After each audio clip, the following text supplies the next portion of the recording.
vamos lá. A primeira questão diz assim, sobre a função do Windows Defender Firewall, observe que tem um defender através do antivírus e tem a defesa através do firewall.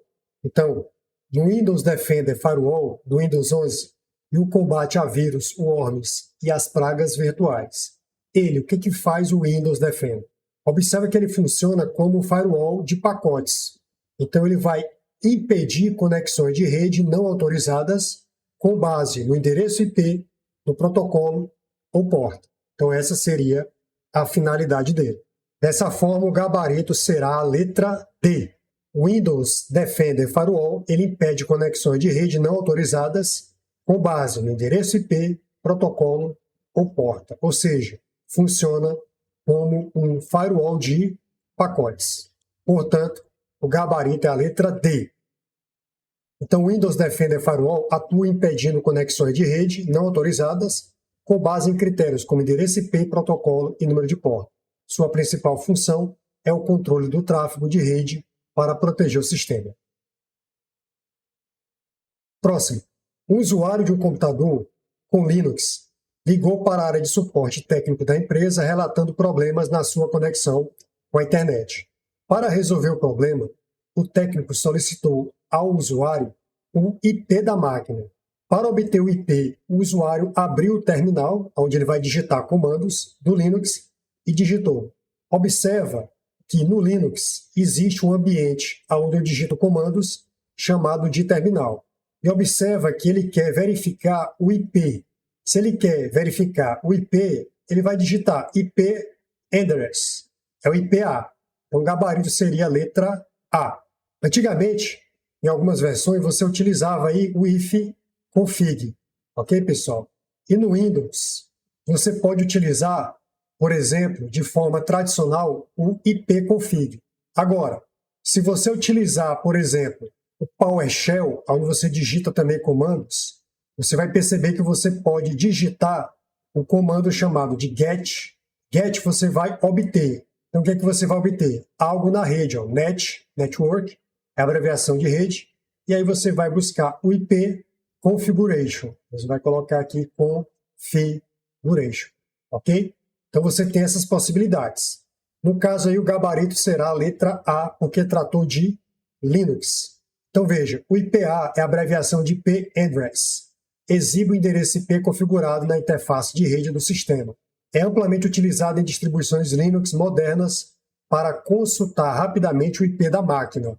Agora, no Linux, o ifconfig ainda funciona, mas está obsoleto. O comando IP, como IPA, por exemplo, é recomendado pelas distribuições modernas de Linux por ser mais completo e mantido ativamente. No Windows 11, pode-se utilizar para apresentar as configurações de IP. No prompt de comando e no PowerShell, você pode utilizar o ipconfig. Agora, só no PowerShell, no ambiente do PowerShell, você vai digitar get, colocar aí um traço, net, IP configuration. Ok, pessoal? Dessa forma, o item correto aí será a letra A. Próximo. Utilizando o Office 365 em português em condições ideais de configuração, o técnico utilizou a função do Excel igual conte.num, abriu parênteses, valor 1, ponto e vírgula, valor 2, ponto e vírgula, e assim sucessivamente. Qual é a finalidade do conte.num? Ele vai calcular o número de células em um intervalo que contém números, ou seja, a ideia de calcular aí tem a ver com a ideia de contagem também. Se você observar, muitas das vezes a gente lembra da palavra contagem. Ok, pessoal? Então vejamos aqui, o gabarito será a letra A. Ok?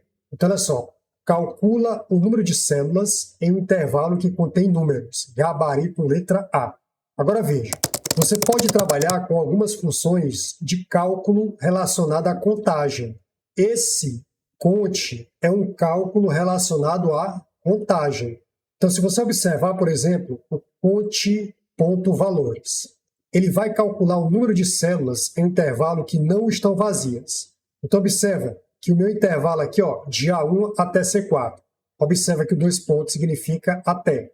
Então, o intervalo ó, de A1 até C4. É tudo isso aqui ó, que ele vai verificar.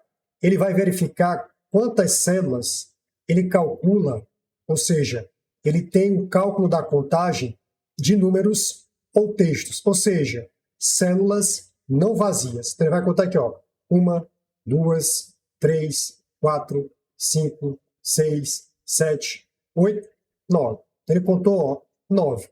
Agora, o conte.num, que seria a resposta da questão, de A1 até C4. Ele vai calcular o número de células em um intervalo que contém números. Essa é a ideia. Então ele vai calcular contando a quantidade de números, só o que for números. Então nesse intervalo aí, você vai perceber o seguinte, ó, 1, 2, 3, 4, 5, 6, 7 números. Está aqui, ó, 7 números. Agora, existe a função chamada de contar vazio. Então, nesse intervalo de A1 até C4, ele vai contar quantas células estão vazias. Ó. 1, 2, 3. Ele contou aqui, ó, 3 células.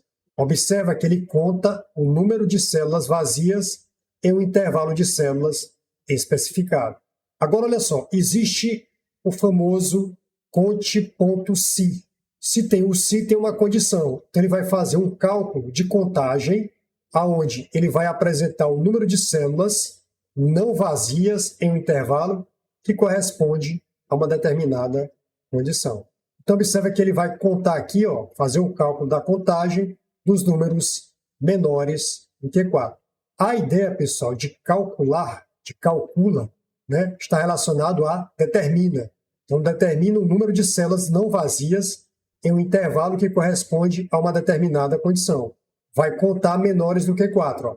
Menor do que 4, 1, 2, 3, 4. Só tem 4. Aliás, tem o zero aqui, ó, 5. Então, contou 5 que são menores do que 4. Agora, ele vai contar aqui, ó, nesse intervalo de A1 até C4, que é esse intervalo aqui, ó, a palavra texto. Observe que está entre aspas, ó, as condições estão entre aspas. Então, texto, 1, 2. Então, apareceu aqui 2 vezes. Beleza, pessoal? Portanto, a ideia de calcula tem a ver com determina o número de células desse intervalo. É como se fosse uma contagem. É uma contagem em si, no final das contas. Beleza? Só que quando você pega o próprio programa, está escrito lá, calcula o número de células. Calcula o número de células. Aí quando for contar vazio, conta o número de células. Aí quando for conte-se, calcula o número de células. Beleza? Então, dessa forma, o gabarito realmente é a letra A. Próximo. Durante pesquisas sobre protocolos de comunicação de dados, um técnico observou as seguintes características. Então, vamos lá. A leitura da estrutura de pastas e do conteúdo contido nelas é feita em tempo real. Beleza. Ou seja, há uma sincronização entre o programa utilizado e a conta de e-mail.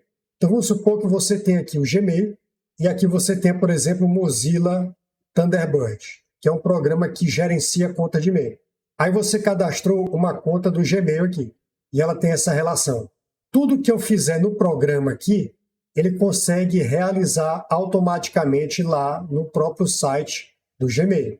Observe que através de um programa local, um programa cliente, eu consigo manipular mensagem na internet. Então ele vai estar instalado aqui no seu desktop e aí você consegue manipular mensagens na internet, ou seja, há uma sincronização. Qual é o protocolo que vai permitir isso aqui? É o famoso IMAP, que é o protocolo de acesso a mensagens na internet, que permite manipular mensagens na internet, permite sincronização. O que eu faço no programa, por exemplo, se eu excluir uma mensagem, ela aparece sincronizada, excluída também no site do Gmail. Beleza, pessoal? Toda ação usando esse protocolo afeta diretamente o conteúdo no servidor de e-mail. Assim, a criação ou remoção de pastas, as alterações nos seus conteúdos modificam a estrutura e o conteúdo da conta de e-mail. Observa que existe uma sincronização, porque eu consigo manipular essas informações como se eu estivesse na internet. Então aqui é o protocolo chamado de IMAP. 2. Determina de forma dinâmica e automática a atribuição de um endereço IP. Olha só, basta lembrar disso aqui, ó. Dinâmica e automática, uma atribuição de um endereço IP. Dinâmica começa com D. Então, eu vou dinamicamente atribuir ao host, ao equipamento, ó, host, equipamento, famoso, configurações via protocolo. Protocolo de configuração dinâmica de endereços IPs.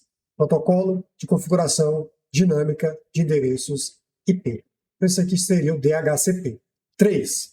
Permite a conexão criptografada entre um dispositivo remoto e um servidor e a execução de comandos nesse servidor, tal como se o usuário estivesse presencialmente manipulando a máquina. Então, observa que aqui você tem o acesso remoto e você tem o uso de quê? Criptografia. Beleza. Então, o acesso remoto com criptografia seria o SSH. Tranquilo, pessoal? Dessa forma, você marca aí tranquilamente a letra C.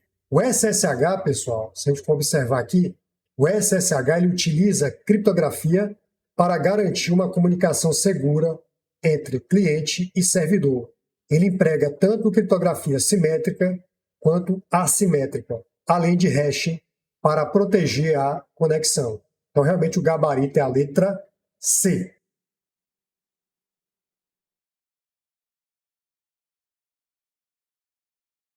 Próximo. No âmbito das redes de computadores, considere as seguintes características. Utilizada para interligar a comunicação de um servidor com outros computadores e dispositivos de armazenamento, ficando restrita a isso. Observa que esse tipo de rede ele vai trabalhar com armazenamento. Armazenamento seria storage. Então, existem redes especializadas em armazenamento, e ela é chamada de SAN. Observe que nós temos a rede LAN, que seria a rede local. Nós temos a rede WAN, que seria a rede ampla. Nós temos a WAN, que seria uma rede sem fio local. Nós temos a WAN, que trabalha amplamente com uma rede sem fio mundial. Então, por isso que você nota que armazenamento, você tem uma rede chamada de SAN. Ok, pessoal? 2. Sem fio alcança diversas partes do mundo, justamente por isso está mais sujeita a ruídos, a interferências. Foi atribuído a este padrão o WiMAX, beleza, que oferece conectividade para uso doméstico, empresarial e outros pontos de acesso. Beleza. Então, observa, o WiMAX, você vai ver, você tem acesso sem fio. E aí você tem a ideia de WW1, que seria uma rede ampla sem fio. Dessa forma, você marcaria por enquanto, ó, letra A, não é, pessoal? Mas vamos lá, o item 3. Utilizada para que dispositivos se comuniquem dentro de uma distância bem limitada. Suas conexões são feitas utilizando Bluetooth. Quando você verificar a palavra Bluetooth e observar que ela é uma rede de computador, você vai perceber que ela é uma rede pessoal, PAN. É uma rede personal, beleza? Dessa forma, você marcaria o gabarito, a letra A, tranquilo? Então vejamos, ó, SAN é uma rede de alta velocidade projetada especificamente para interligar servidores a dispositivo de armazenamento, permitindo comunicação rápida e dedicada entre eles, normalmente utilizada em data centers. A WAN, Wireless Wide Area Network. A descrição com WiMAX, abrangência ampla, acesso sem fio e alcance global, refere-se corretamente a uma rede sem fio de longa distância, ou seja, a WAN. A PAN é uma rede PAN, opera em curta distância, alguns metros, geralmente para conectar dispositivos pessoais, como fones Bluetooth, teclados, celulares, etc. Portanto, realmente o gabarito aí ficou a letra A. Próxima. Considere as seguintes definições referentes a protocolos e camadas da arquitetura TCP/IP. Uma das principais funções deste protocolo é trocar informações de erro e controle, sinalizando situações especiais pelos seus diversos tipos de mensagens. Observe que ela trabalha com erro e controle. Então, ela vai identificar algum erro, tá bom, pessoal? porque ela também trabalha com controle, monitora, controla. Então você vai ter um protocolo que permite trocar informações de erro e controle, chamado de ICMP. 2. Essa aqui você deve se preocupar bastante, que vai estar na sua prova. Dentro da camada TCP/IP são utilizados protocolos tais como o SMTP para envio de e-mail, o FTP para transferência de arquivo, e o DNS, que dá nome ao domínio. Ele dá nome ao domínio. Então, todo site tem um nome. Quem foi que deu o nome? DNS. Ó. Dá nome ao site. Ó. Dá nome ao site, DNS. Todos esses protocolos aqui estão na camada que o usuário vê. E a camada que o usuário vê é uma aplicação. Então, você vai ver que isso aqui está na camada de aplicação. É uma aplicação. Aplicação de envio, aplicação de transferência, aplicação de dar nome ao site. Tudo isso é aplicação. Beleza? 3. Funciona na camada de transporte. Transporte, geralmente você pensa em TCP e também UDP. O TCP tem garantia, o UDP não tem garantia, porque o UDP ele tem a ideia de ser doido, não tem garantia. Então, o TCP, sim, ele é todo certinho. Se ele é todo certinho, a ideia dele é dar garantia. Certo, pessoal? Esse protocolo é voltado à conexão e tem como garantia, qual é a garantia? Ó? Então, se ele tem garantia, a integridade e ordem de todos os dados. Então, você vai ter o transporte com tranquilidade. Ó. Então, você vai ter o famoso TCP. Para manter a confiabilidade dos dados, ele utiliza um aperto de mãos de 3 vias, também chamado de sincronia EC e EC, beleza? Então ele consegue realmente manter essa garantia de integridade e ordem de todos os dados. Então aí seria um TCP, gabarito, letra E. Então vamos lá. O ICMP ele é utilizado para envio de mensagens de erro e controle.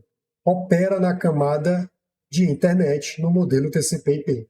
Já o protocolo SMTP trabalha com envio de e-mail, o FTP transferência de arquivos e o DNS trabalha com resolução de nomes, ou seja, dá nome ao site. Fazem parte da camada de aplicação do modelo TCP/IP. O TCP ele opera na camada de transporte e é responsável pela entrega confiável e ordenada dos dados. O processo garante o estabelecimento seguro de conexão. Isso é o chamado aperto de mãos em 3 vias. Ok, pessoal? Que é o processo de estabelecimento de conexão confiável entre 2 dispositivos que pertencem à camada de transporte. Ok, pessoal? Portanto, realmente o gabarito ficou a letra E. Eu coloquei aqui alguns protocolos da camada de aplicação. É interessante você saber do próprio HTTP, HTTPS, FTP, SMTP, POP, que permite baixar o conteúdo do servidor, não sincroniza mensagem de e-mail. O IMAP, você viu que sincroniza, está na camada aí de aplicação. O DNS também, ó, o Telnet para acesso remoto sem criptografia. O SSH, que permite acesso remoto com criptografia. Entre outros, tá bom, pessoal? O próprio DHCP que a gente viu, que distribui dinamicamente IPs e configurações de rede. Todos eles estão na camada de aplicação. Aplicação é o resultado direto para o usuário. Beleza?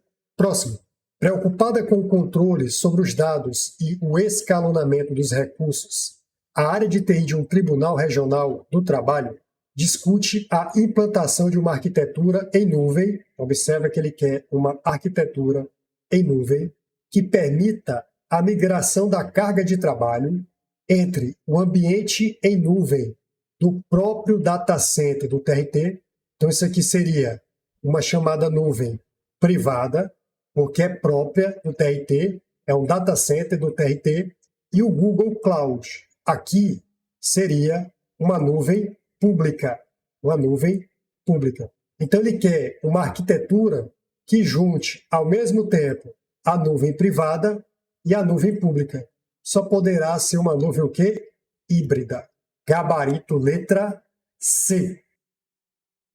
Então veja, a nuvem híbrida combina infraestrutura local, on-premise ou data center próprio, com recursos de nuvem pública, permitindo a migração dinâmica de carga de trabalho entre dois ambientes, que se encaixa perfeitamente no cenário apresentado. Você tem o ambiente do data center do TRT, que é próprio, e o Google Cloud, que é público. Então, qual seria essa arquitetura em nuvem híbrida? Gabarito letra C. Próximo.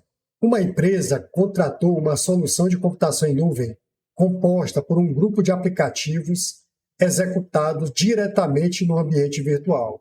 Então, observa, contratou aplicativos executados diretamente na nuvem. Aqui só pode ser o modelo de SaaS, Software como Serviço, no qual usuários podem acessar e-mails e aplicativos de escritório a partir de uma interface disponibilizada na web. As características apresentadas permitem concluir que se trata de uma solução presente na camada mais externa da nuvem. Sendo uma solução do tipo, você marcaria aí letra B, Software como Serviço SaaS. Ok, pessoal? Próximo. Considere os seguintes modelos de computação em nuvem. Serviço direcionado ao usuário final. Olha só, se é uma computação em nuvem destinada ao usuário final, só pode ser o quê? SaaS, que disponibiliza aplicações online que executam em nuvem conforme a demanda. As aplicações podem ser acessadas por meio de um navegador web ou algum aplicativo cliente específico. Um exemplo seria o Google Docs, o OneDrive, o Gmail. Então você teria um SaaS. 2. Serviço que fornece a estrutura de hardware. Observa que ele fornece para mim um equipamento. Ó. Então é como se fosse uma infraestrutura, o famoso IaaS, para funcionamento de uma nuvem por meio da internet.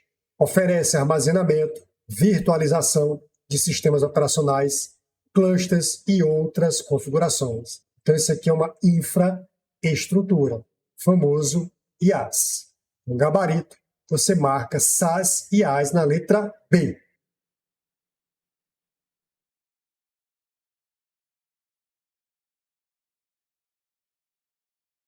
Próximo. O tipo de certificado digital com validade de 1 ano, utilizado para garantir sigilo. Observa que ele quer sigilo. Sigilo começa com S. E é 1 ano, só pode ser o S1. Ok? Se fosse para assinar, aí seria o A. Como é 1 ano, A1. Beleza, pessoal? Agora, o que acontece? Até 2029, a família S1 vai deixar de existir. E também o A1 e também o A2 vão deixar de existir. Vai existir o A3, o A4, aí sim, vão existir. E vão ser substituídos por outras opções. Por exemplo, a ideia é utilizar, por exemplo, um certificado que permita ser mais seguro. Como, por exemplo, a gente tem o selo eletrônico para a pessoa jurídica, nós temos o SSL, TLS, Web Trust, entre outros. Tá bom, pessoal? Então, no caso aqui, o gabarito será a letra D, S1. Ok, pessoal? Falou em sigilo, ainda utiliza-se até 2029 o S1. Tranquilo? Falou em assinar 1 ano, aí é o A1. Beleza? Assinar 3 anos, o A3. Beleza. O A1 tem validade de 1 ano. Armazenamento, arquivos, software, etc. Finalidade, assinatura digital e autenticação. Problema, não é projetado especificamente para garantir sigilo com criptografia, que é o foco da questão.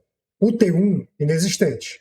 O S3, a finalidade é o sigilo, em hardware até 3 anos. Só que a questão fala de 1 ano. A letra D, validade de 1 ano, finalidade é o sigilo, por meio de criptografia, uso em e-mails, mensagens seguras. Armazenamento em arquivo digital, sem necessidade de hardware externo. Então, ele atende o enunciado, sendo o tipo ideal para criptografar e-mails com validade de 1 ano. O A3, validade até 3 anos, armazenamento em hardware, usos, assinatura digital com maior segurança. O problema não corresponde à validade de 1 ano. Então, realmente, o gabarito, nós vimos aí que seria a letra D. Falou em sigilo de e-mails, até 2029 você ainda tem o S1.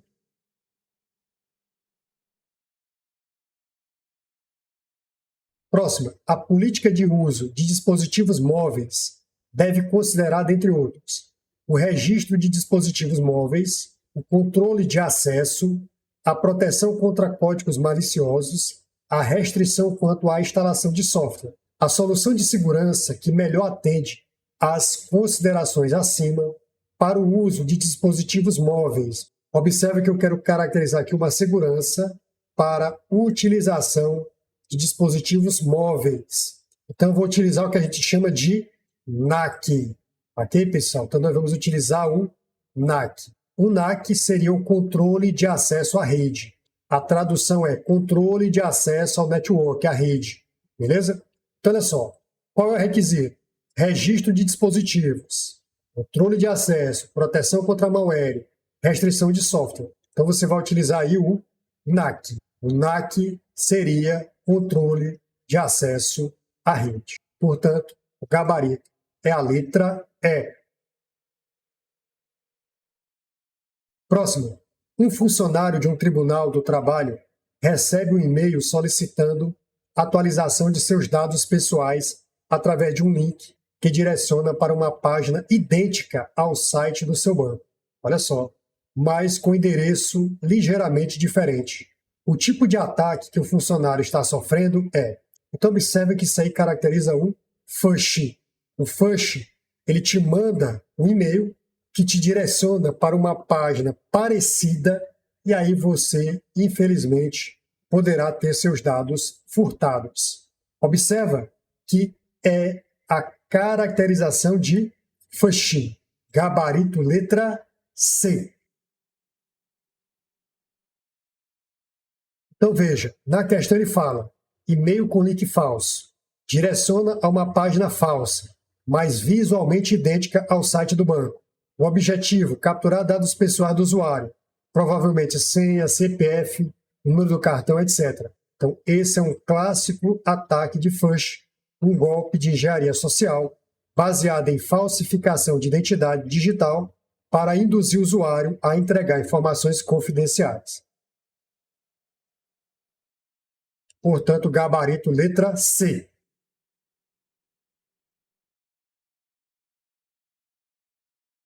Próxima. Um técnico de um tribunal regional do trabalho está atendendo ao chamado de um usuário que relata travamentos crescentes e resposta lenta do seu notebook, além de mensagens publicitárias inesperadas ou pop-ups, novas barras de ferramentas, páginas iniciais da internet que não se lembra de ter instalado, dificuldade de fazer login em sites seguros, antivírus e outros softwares de segurança que não funcionam. Por meio do relato do usuário e da constatação do técnico, conclui-se que o notebook foi infectado por... Observa que ele foi infectado por um spyware. Então, pop-ups, lentidão, alterações no navegador, falha de antivírus e páginas que o usuário não reconhece são clássicos sintomas de infecção por spyware adware, né? Só que o adware é um tipo de spyware, que são variantes de malwares espiões. O spyware se instala de forma oculta no sistema, monitora atividades, coleta dados pessoais, altera configurações e pode desativar a proteção do sistema, exatamente como descrito na questão. Portanto, o gabarito aí ficou realmente spyware. Não é DOS, porque DOS é uma negação de serviço.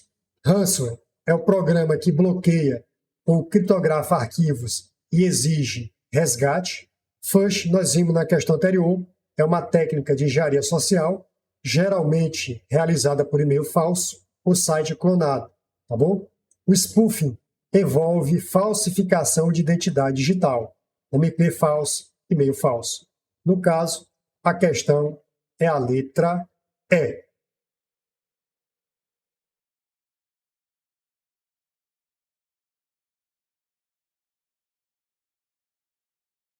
Próximo.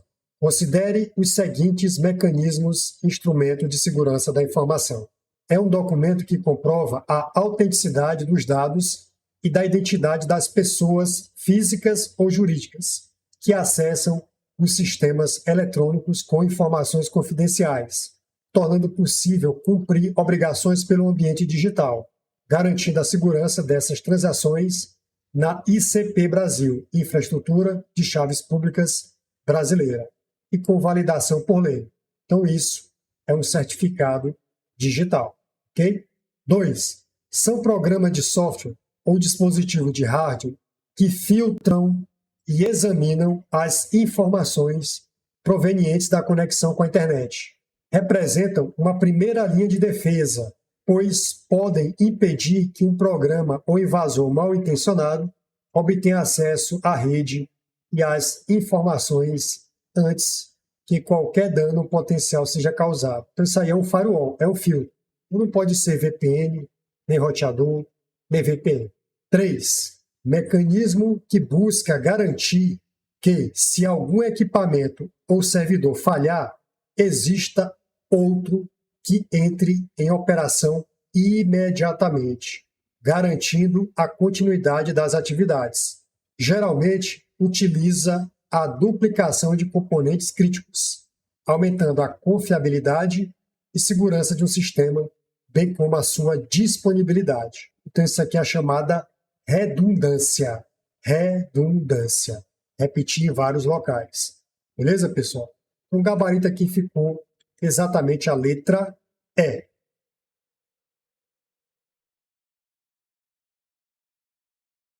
Beleza?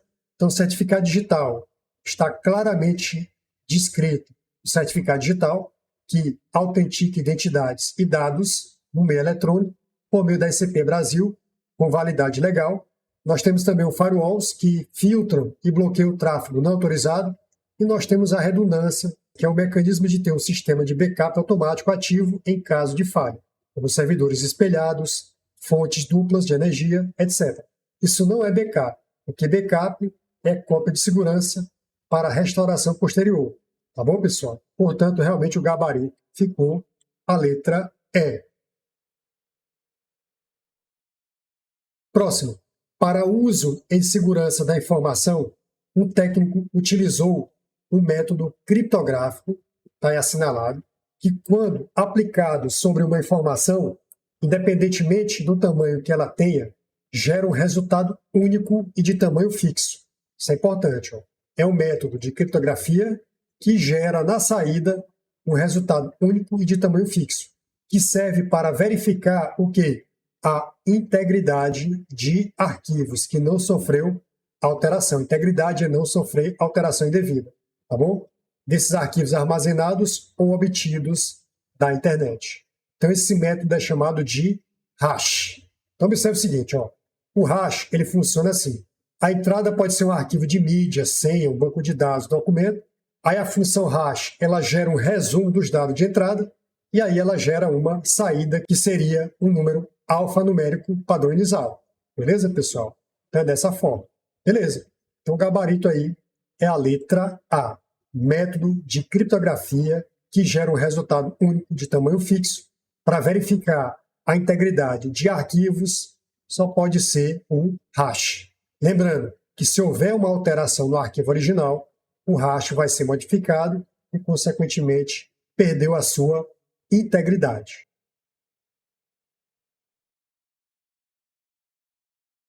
Próximo.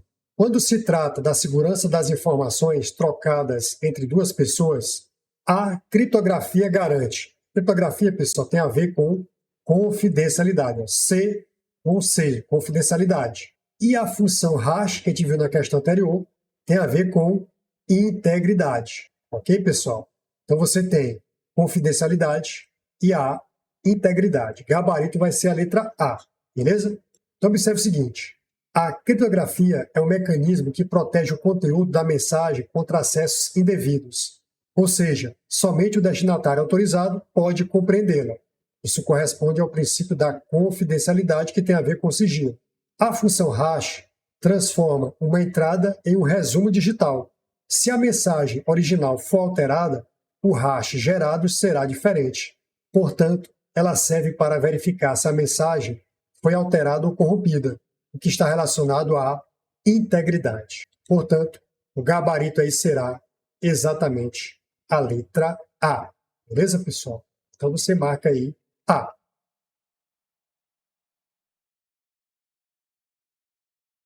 Muito bem.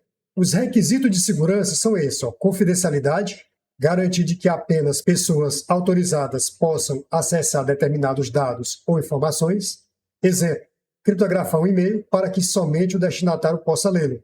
Integridade, garantir de que a informação não foi alterada ou corrompida de forma acidental ou maliciosa durante o armazenamento ou transmissão.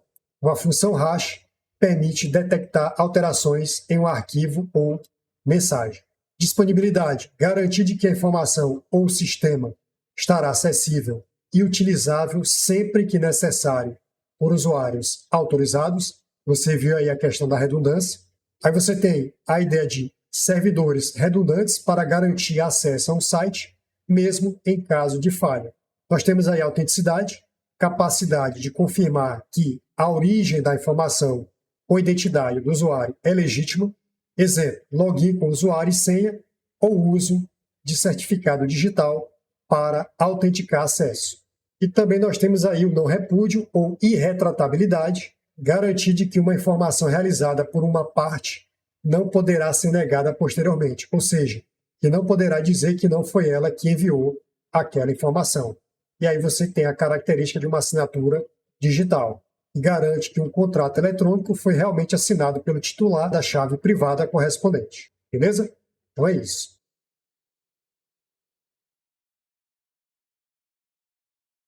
Próximo. Um servidor público, ao utilizar o sistema de peticionamento eletrônico, deseja garantir que as informações enviadas estejam acessíveis sempre que necessário. Disponibilidade. Não sejam alterados no caminho. Então, se eu não quero alteração, é porque ele permaneceu lacrado, íntegro. Sejam lidas apenas por pessoas autorizadas, porque elas são o quê? Confidenciais, sigilosas. 4. Possuam comprovação de autoria sem possibilidade de negação da ação. Então, isso aqui é o não repúdio ou irretratabilidade. Não repúdio ou irretratabilidade. Gabarito. Letra B.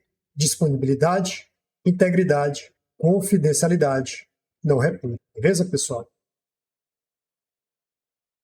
Agora vamos lá, vamos trabalhar em fundamentos de SQL, onde nós iremos verificar o modelo relacional, que tem tabelas, e o NoSQL, que trabalha com documentos, grafos, chave e valor, como por exemplo aqui você trabalha com arquivos do tipo JSON, etc. Tá bom? Os comandos SQL, tá lá o select, from, where, group by, order by, insert, update, delete. Agregações para contagem, count, para somar, sum, para AVG, que seria a questão da média, aritmética, mínimo, máximo. Então essas são as agregações. Aí nós temos as chaves privadas, PK, e as chaves estrangeiras, tá bom? Integridade referencial é muito importante, que é feita através da chave estrangeira, que garante a ligação entre tabelas. E boas práticas, nome de tabelas, campos, sem espaço e em minúsculas. Tá bom, pessoal? Então aqui seriam fundamentos de SQL. Então vamos lá. O que é integridade referencial?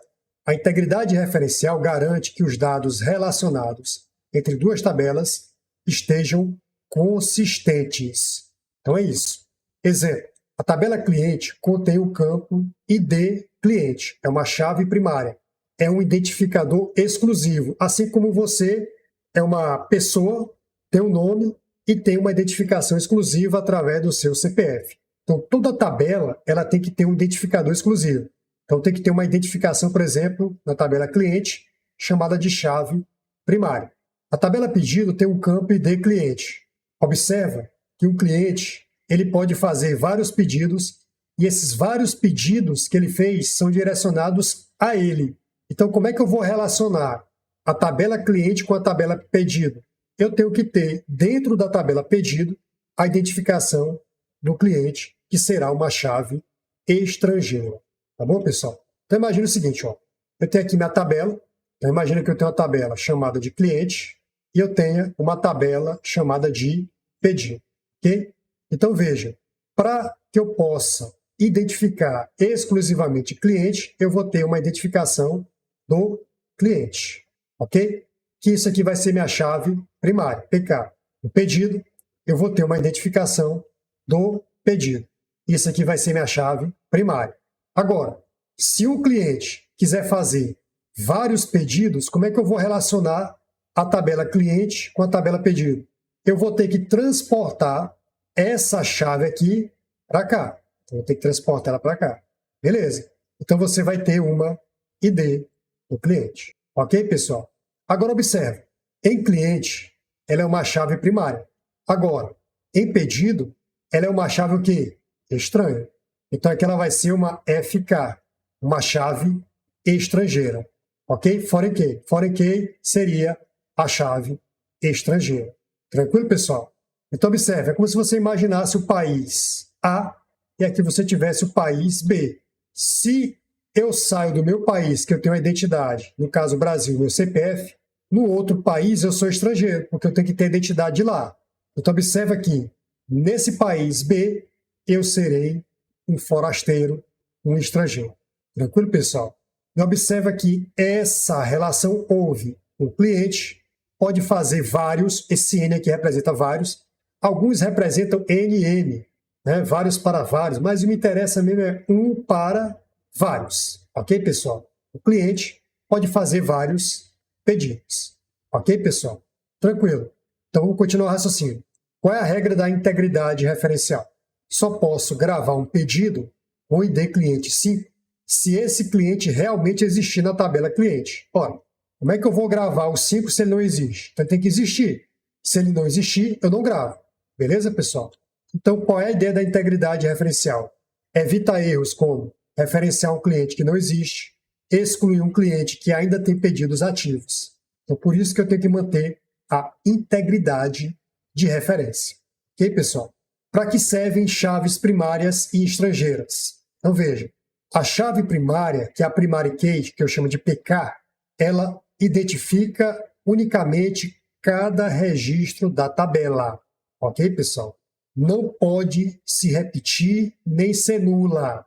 Exemplo, a identidade do cliente, a identificação do cliente inteiro, observe que vai ser um número inteiro, e vai ser uma primary key, uma famosa PK.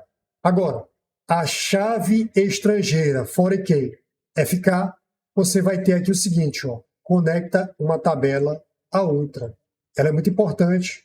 Exemplo, deve referenciar uma chave primária válida de outra tabela. Você viu que eu tinha lá cliente, aonde você tinha a tabela cliente, você tinha a chave de identificação de cliente, a chave primária, e ela passou para pedido e ela tornou-se o quê? Estrangeira. Então, eu conectei uma tabela a outra através da chave estrangeira. Ok, pessoal?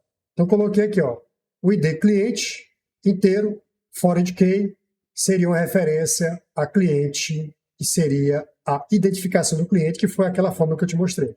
Tranquilo? Então é isso que acontece quando a gente digita na estrutura SQL. Beleza. Agora existe uma coisa chamada de cardinalidade entre tabelas. Então, por exemplo, a cardinalidade que nos interessa é sempre deixar um para muitos. Toda vez que houver muitos para muitos, ela vai se tornar um para muitos. Então isso aí é clássico na aula de banco de dados. Quando você fala em cardinalidade, se você vê uma relação muito para muitos, vai surgir uma nova tabela para que eu tenha a cardinalidade 1 para muitos. Olha só, um registro da tabela A se relaciona com vários registros da tabela B. Um exemplo, o cliente pode ter vários pedidos. Tabela cliente, tabela pedido, relacionamento 1 para vários. Tranquilo, pessoal? Agora, a cardinalidade muitos para muitos. Vários registros da tabela A se relacionam com vários registros da tabela B. Exemplo, alunos e cursos. Um aluno pode estar em vários cursos e um curso pode ter vários alunos. Então, como é que eu vou implementar? Eu vou criar uma tabela intermediária com duas chaves estrangeiras das tabelas envolvidas, da tabela aluno e da tabela curso, que vai permitir eu gerar um relacionamento um para vários. Por quê? porque no relacionamento muitos para muitos, eu tenho que tornar ele um relacionamento de um para vários. Beleza, pessoal? Então é isso. Então vejamos aqui um exemplo onde eu tenho a cardinalidade muitos para muitos e eu vou tornar ela um para vários. Observe o seguinte, ó, isso aqui cai bastante na prova da Carlos Chaves. Então cuidado com isso. Ó.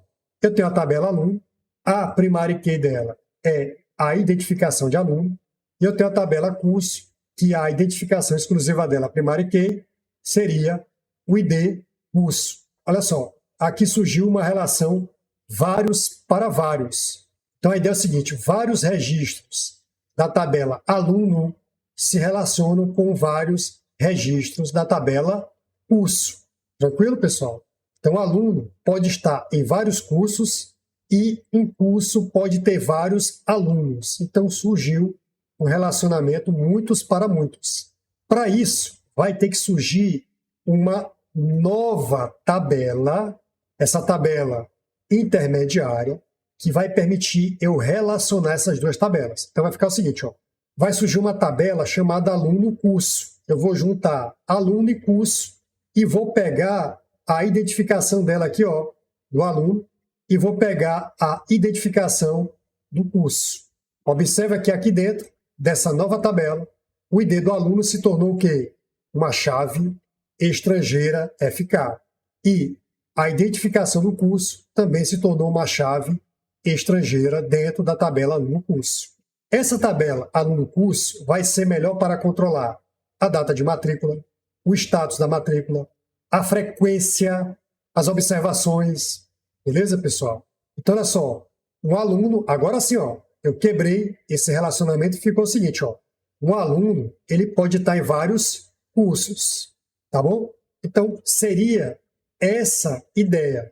Então, por exemplo, aqui, ó, você vai ter o relacionamento básico ó, de um aluno podendo se matricular em vários cursos. Então, consegui controlar com essa tabela intermediária. Ok, pessoal? Sem problema nenhum. Então, a tabela intermediária surge quando você precisa registrar a participação de um aluno em um curso, ou seja, relacionar um aluno com vários cursos e um curso com vários alunos. O curso está aqui, ó, um curso para vários alunos. Tranquilo, pessoal? Então, seria essa a ideia. Aqui eu fiz um resumo de integridade referencial, chave primária, chave estrangeira, relacionamento um para vários e relacionamento vários para vários. Tá bom? Ou muitos para muitos. Então, agora vamos lá, pessoal. O SQL, ele é uma linguagem padrão para acesso, manipulação e gerenciamento de dados em banco de dados relacionais, relações entre tabelas. Usa-se SQL para consultar dados, leitura, inserir, atualizar e excluir registros, criar e modificar estrutura de banco de dados, tabelas, índices, visões, controlar acessos e permissões. Tranquilo, pessoal? Então, seria a ideia do SQL.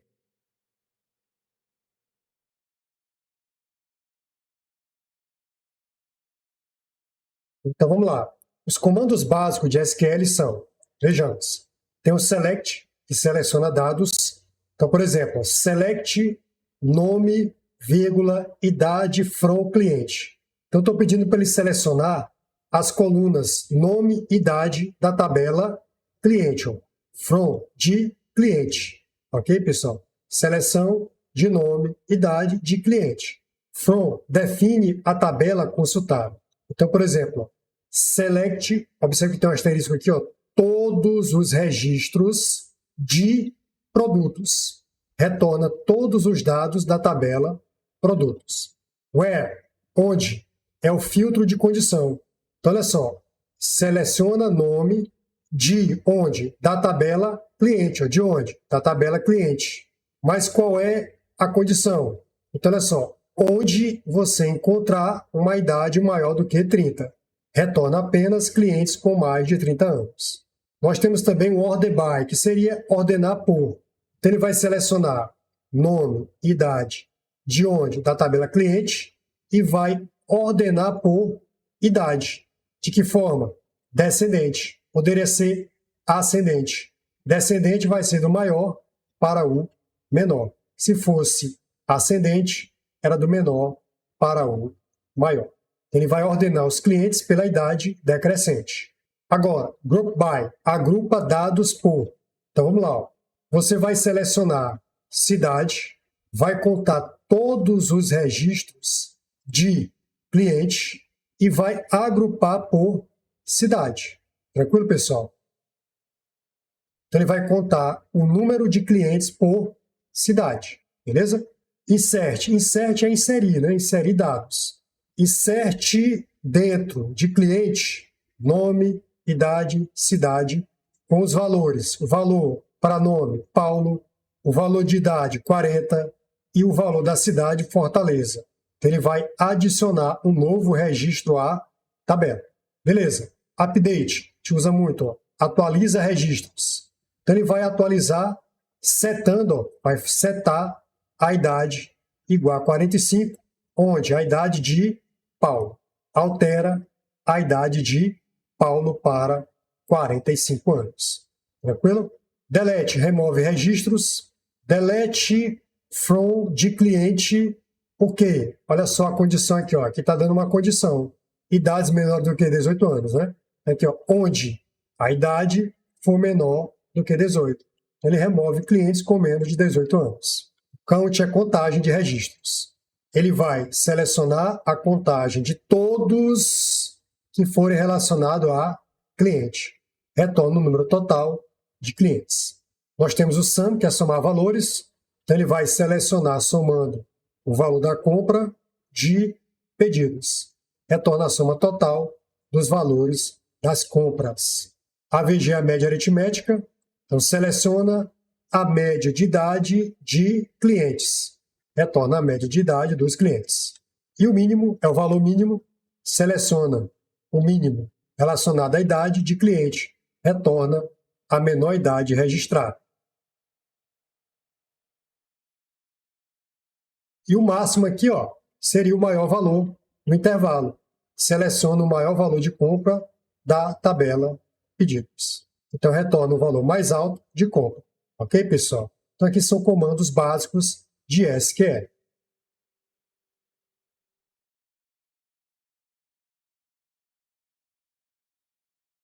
Agora, nós iremos resolver questões. Então, vamos lá.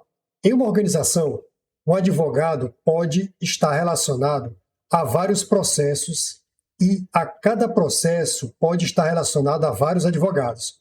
Observa que eu tenho um relacionamento o quê? Vários para vários.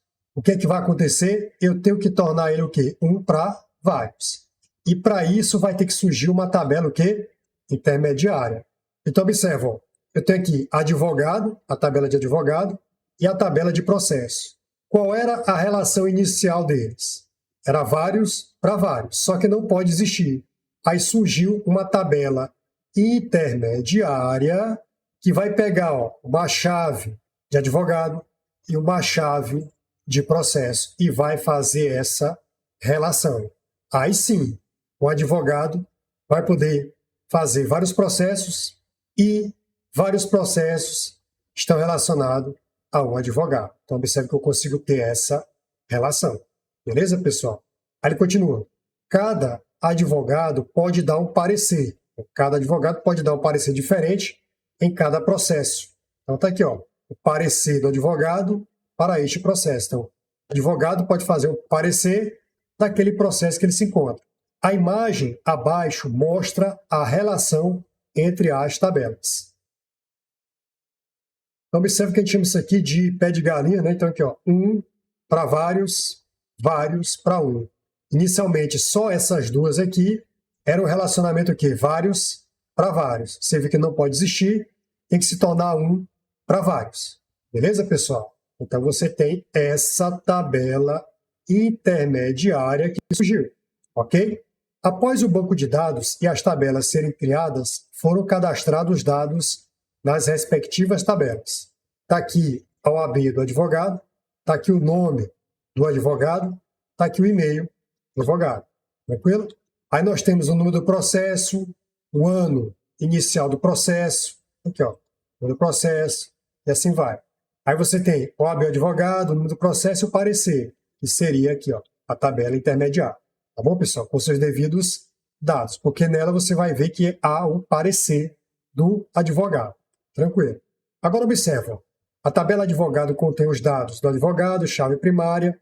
Observe que aqui é uma chave primária, é o famoso PK, ela é inteiro. O nome do advogado tem vários caracteres, ó, até 75. O e-mail do advogado pode ter vários caracteres até 45. E aqui seria a chave primária. No caso aqui, ó, você nota, isso aqui seria uma FK. Ó, e aqui também é FK. Por quê? Porque ela veio daqui, ó. Esse número do processo veio para cá, se tornou chave. No caso aqui, saiu de primária e foi para ser uma chave forasteira, uma chave estrangeira.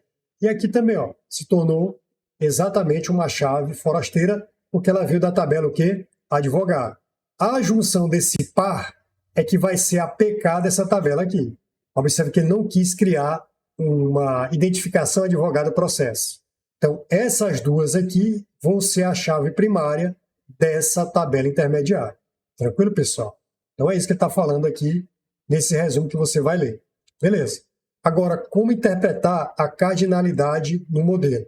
Então, relação entre advogado e processo. Um advogado pode atuar em vários processos, tá bom? Tanto é que tem aqui o advogado, advogado, processo. Um processo pode ter vários advogados, ou para vários, tá bom? Então, essa seria a nossa relação. Portanto, na relação entre advogado e processo, temos vários para vários, e eu resolvo essa relação de vários para vários com um para vários e um para vários. Você tem advogado, um para vários processos, e esses vários processos, você tem a relação para um advogado. Beleza, pessoal? Então, beleza. Agora, olha só. A pergunta em si da questão é essa. Ó. Para excluir na tabela advogado-processo, eu quero excluir aqui, ó, advogado-processo, todas as linhas nas quais consta o valor 4378. Observa que na tabela aqui você tem, ó, 4378, que seria a tabela intermediária. Eu quero excluir isso na tabela advogado-processo, que é essa tabela intermediária. Beleza. O que mais? No campo OAB advogado. Como é que eu faço para deletar? Então, se eu quero deletar todos os processos de advogado, cuja a restrição é o valor 4378, você vai digitar, ó, delete from. Então, isso aqui está fora, delete from. Então, delete from, advogado processo, delete from, advogado processo. Delete from, advogado processo. Beleza. Agora, qual é a minha condição? Está aqui, ó, minha condição. De onde? De quê? De...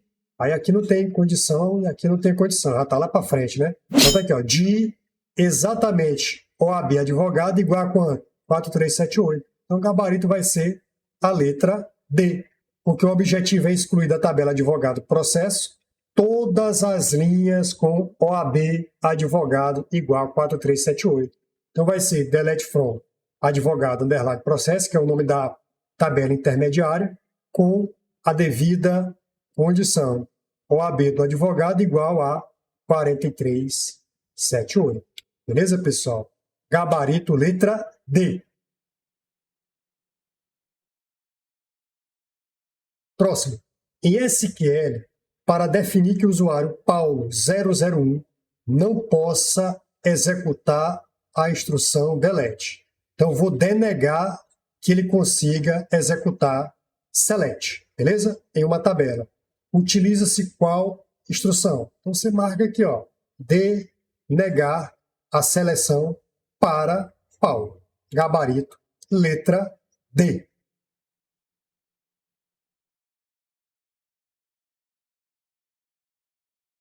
Próximo. Essa aqui vai estar na sua prova com certeza. Em um banco de dados relacional, existem as tabelas cliente e conta corrente, com cardinalidade tal, cardinalidade, ó, pode ser aquela para vários, ou a ideia de vários para vários, tal que um cliente poderá possuir diversas contas correntes, vários, e cada conta corrente poderá ser conjunto, ó, vários. Então aqui você sabe que surgiu um relacionamento vários para vários. Para implementar corretamente a ligação entre essas tabelas em um sistema gerenciador de banco de dados, tem que surgir uma tabela intermediária. Concorda, pessoal? Se tem um relacionamento vários para vários, tem que surgir uma tabela intermediária. E essa tabela intermediária vai associar essas tabelas. Essa tabela intermediária é chamada de tabela de associação. Então, é necessário criar uma tabela de associação entre essas tabelas. Então, vejamos o comentário. Relacionamento muitos para muitos, vários para vários. A questão descreve um cenário típico de relacionamento muitos para muitos, N para N. Um cliente pode ter várias contas correntes. Uma conta corrente pode estar vinculada a vários clientes, como nas contas conjuntas. Em banco de dados relacionais, não é possível representar diretamente o relacionamento vários para vários, apenas com chaves estrangeiras diretas entre as duas tabelas. Por quê? Porque na tabela de origem eu tenho uma chave primária. Na outra tabela que eu vou relacionar também tem uma chave primária. E aí eu vou pegar e criar uma tabela intermediária, uma tabela de associação, e nela vai conter a chave primária de A e a chave primária de B. Dessa forma, nessa nova tabela, que vai ser uma tabela intermediária, essas chaves que eram primárias na origem passam a ser o quê? Secundárias no destino. Então vejamos aqui, ó. É necessário criar uma tabela associativa ou intermediária que contenha a chave primária ou parte dela da tabela cliente e de cliente e a chave primária ou parte dela da tabela conta corrente, que seria o número da conta corrente. Essa tabela intermediária pode ser chamada, por exemplo, de cliente-conta e armazenaria o vínculo entre os clientes e as contas conjuntas. Então, dessa forma, ficaria o seguinte, ó. Eu tenho lá o relacionamento inicial, tabelas clientes com tabela conta corrente. E aí eu faço um relacionamento muitos para muitos, só que não pode existir. O que é que vai surgir? Uma tabela intermediária. E aí eu consigo verificar que na tabela clientes eu consigo colocar na tabela que surgiu um relacionamento aonde o cliente pode ter várias contas correntes, no caso, uma conta conjunta. Observa que a chave primária se tornou chave aqui dentro o quê? Uma chave estrangeira, FK. E a chave de identificação da tabela conta corrente passou a ser uma chave secundária aqui dentro. Ok, pessoal? E aí eu consigo relacionar essa chave com essa e essa com essa. Beleza? Se eu não tivesse criado essa identificação aqui, essas duas passariam a ser a primária dessa tabela nova que juntou clientes com conta corrente. Ok, pessoal? Beleza. Então, olha só. No caso, um cliente pode ter várias contas e uma conta pode ser compartilhada entre vários clientes, que seria a conta conjunta. Conclusão. A tabela cliente _ CCC, conta corrente, é necessária para permitir a implementação da relação vários para vários, que seria essa tabela intermediária, ok? Garantindo integridade referencial, escalabilidade no modelo e atributos próprios da relação entre as entidades. Por exemplo, ó, dessa tabela intermediária, a data da conta, status da conta e o tipo da conta. Beleza, pessoal? Atributos próprios da relação entre as entidades. Tudo isso aqui é uma entidade.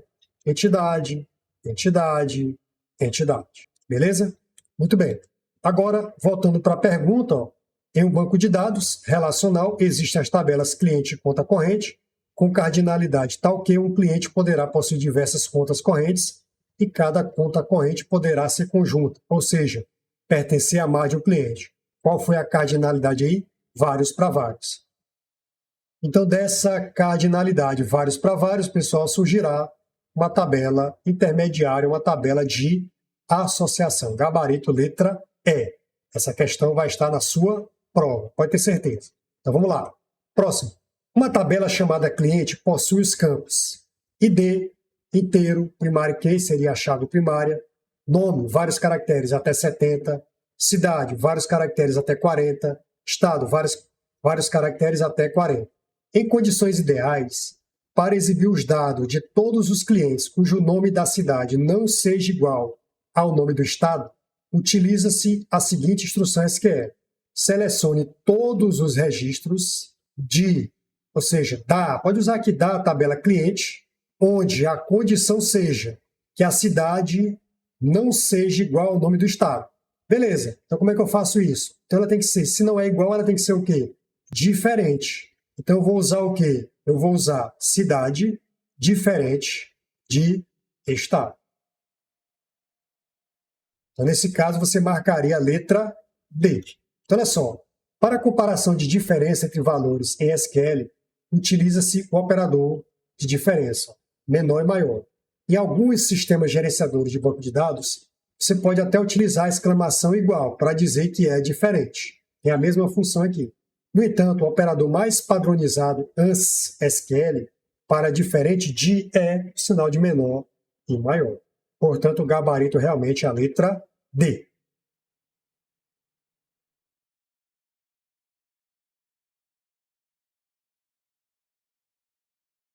Próximo. Considere a seguinte sintaxe, a estrutura SQL de um comando genérico update, ou seja, um programa de atualização. Então, o que eu vou atualizar? Eu vou atualizar o quê?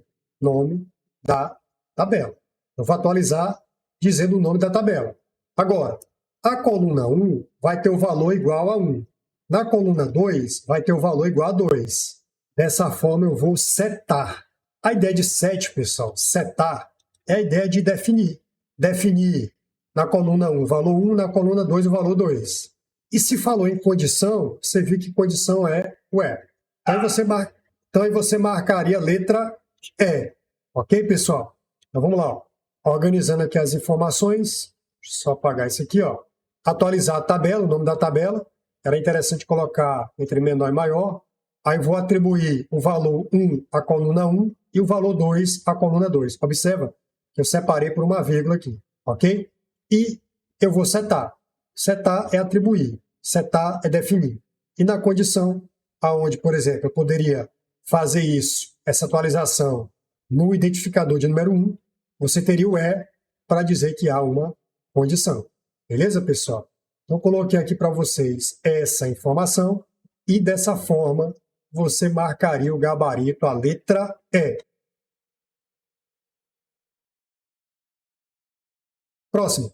Utilizando a linguagem SQL, um fiscal escreveu corretamente em uma consulta a seguinte expressão. Where, você já sabe o que quer dizer onde o nome do contribuinte. Ó, esse like aqui, pessoal, muita gente traduz como gostar no dia a dia, mas só que você pode traduzir também como como. Como, tá bom? É que será isso? Ó. Como é que isso vai ocorrer? Vai ocorrer o seguinte, olha, começa com a letra P, tá aqui, ó, e tem vários caracteres. Isso aqui quer dizer que tem vários caracteres, inclusive vazio, vários caracteres. Inclusive, se houver vazios. E vai terminar com a letra O, ok? Com isso, obteve nomes de contribuintes, como, por exemplo, ó, que começam com a letra P, tem várias letras e terminam com a letra O. Então, por exemplo, ó, começa com a letra P, termina com O. Começa com a letra P e termina com O. Esse A, U e L, ele foi substituído aqui pelo percentual, beleza? São vários. Esse EDRO foi substituído por vários, ó, por percentual. Aqui não começa com P, aqui começou com P, terminou com O, beleza. Aqui começou com P, mas terminou com A, então não entra. Aqui começou com A, tá fora. Aqui começou com P, terminou com A, tá fora. A única que dá certo é a letra A. Você marcaria a letra A. Qual é a condição? Onde o nome do contribuinte for como. Começando com P, tem vários caracteres depois do P, mas termina com a letra O. Começa com P, tem vários caracteres e termina com a letra O. Ok, pessoal?